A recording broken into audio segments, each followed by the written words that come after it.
Hello and welcome to my video. This is the first video I've done of this type, so please bear with me. So we're going to look at how to use iMovie and Garageband to create a film and upload it to iTunes. So the first thing we need to do is open iMovie, which hopefully you've downloaded and installed. Okay, once we've opened this, you can see I've already got my videos lined up. Straightforward enough. Here they are on the left hand side. These ones I recorded earlier using the camera app. Then we've got themes, and with the themes we can select them which are preset and do all our fades and other bits and bobs for us, so they're a good place to start for a basic video. So we're just going to select our theme and we're almost ready to go. Okay, so the next step is the I button in the corner. The info button just gives you an overview of every item. If you're not familiar with iMovie, then if you click that, it shows you what it does. Okay, so what I'm going to do is I'm going to select a video clip. I'm going to click the little arrow and it's going to pop itself down on the timeline, and if I slide my finger across with the timeline, you can see that we can view different parts of the video, and we can just add the videos one by one as we're doing there. So it's quite quick, quite straightforward. If you've already got your clips recorded, it's an absolute doddle. So with your learners, they can be recording lots of different clips, and it's literally drag and drop almost, and it's so simple. You don't need a lot of experience to do this. Okay, so once we've added our clips, what we need to do is we're going to edit some now. There's a few little bits that we wanted to take out of these clips just to make them start and finish on time. So just clicking on the clip once with your finger and then just dragging the ends either direction edits them. Next we've got the transitions between the clips. We'll double click on the little arrows in between, and we can set by theme or cross dissolve or something like that. And obviously they vary from theme to theme. So pick and select your time, and it's cool.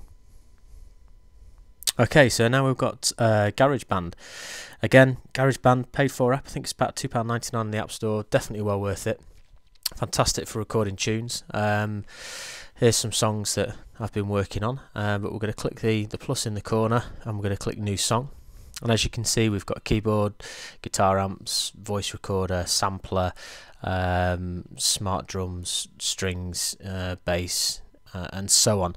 Lots of different instruments that you can record your own or plug in extra items. Now for this, we're just going to not use the instruments, so we're just going to click up the top and click to the editing screen.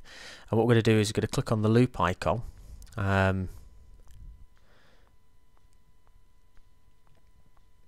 So that's the info screen. So then we're going to click on the loop icon and we're going to look for some preset loops. Different categories there.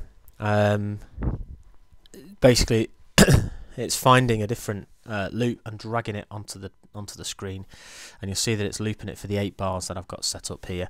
Again, there's lots more advanced features that we can do on this, but for the sake of this video, I wanted to keep it really simple, really straightforward, and to let people know, you know, for learners that perhaps have never used this before, it's very quick, very straightforward. If you've got the luxury of you know, being able to mirror your iPad screen onto the whiteboard or something like that, then obviously you can walk students through this, or failing that, you know, just take them through it bit by bit. So we're just adding a few more loops here, and you can see that Garageband offers a lot of extra features, being able to pan and add effects. You're only allowed 8 channels on this version, which is usually plenty because you think of drums, bass and guitar and things like that. So we're just going to add some music. We're going to listen.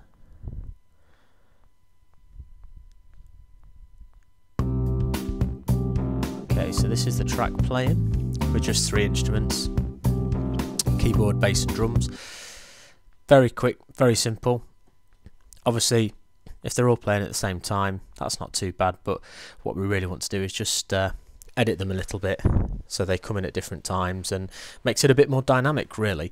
There are other features where you can do things with the volume and the pan, and put individual loops in, and obviously if you wanted to record your own sounds, then that would be a lot easier for those that are more capable.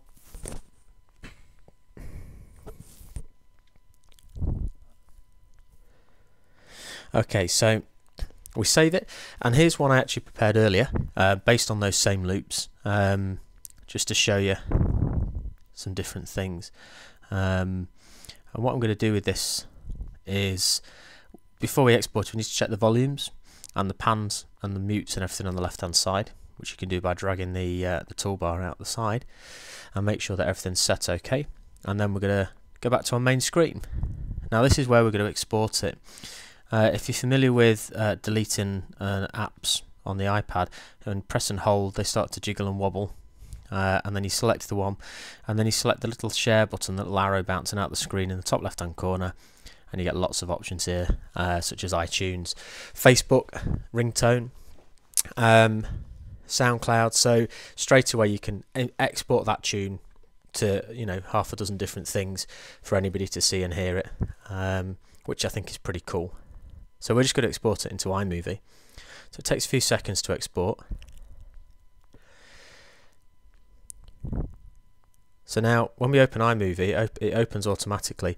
It gives us the option of a new project or a previous project that we worked on. So we're going to click the bottom one, which is the previous project, and it imports it as the theme tune to my track. Now you can also add sound effects from iMovie and music from your own iPad, but this is just a cool way to create your own theme tunes, and it could also just be the first 30 seconds of the film or something. Okay, so now we're happy with our film. We're going to share our video by clicking the share button again at the bottom of the screen, and it's going to give us several options. Again, we've got YouTube on there, and we can share it to our camera roll and things like that. We're going to select YouTube because that's the aim of this video. We simply click it, and then what's going to happen is it's going to ask us to type in our details. Now I've already typed in my details, so we just have to look at the description, the size, and the tagging and things like that, and it'll set it up to our personal account. Now remember, depending on the size, obviously depends on how long it takes to export it. Okay, so now we're happy with our choices. We're going to click share, and the process takes quite a while depending on the size of the video. Got the exporting movie and then uploading to YouTube. Now I've speeded that up, just for, you don't want to be sat here for 20 minutes, do you, watching the video.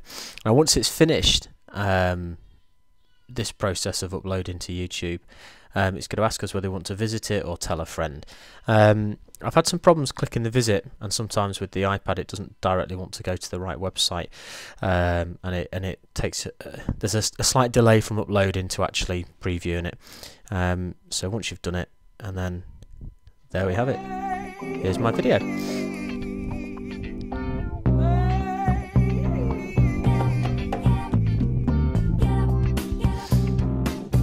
So I must say a big thank you to my daughter for taking part in this video for me. Any questions, then please feel free to drop us an email, or please comment below.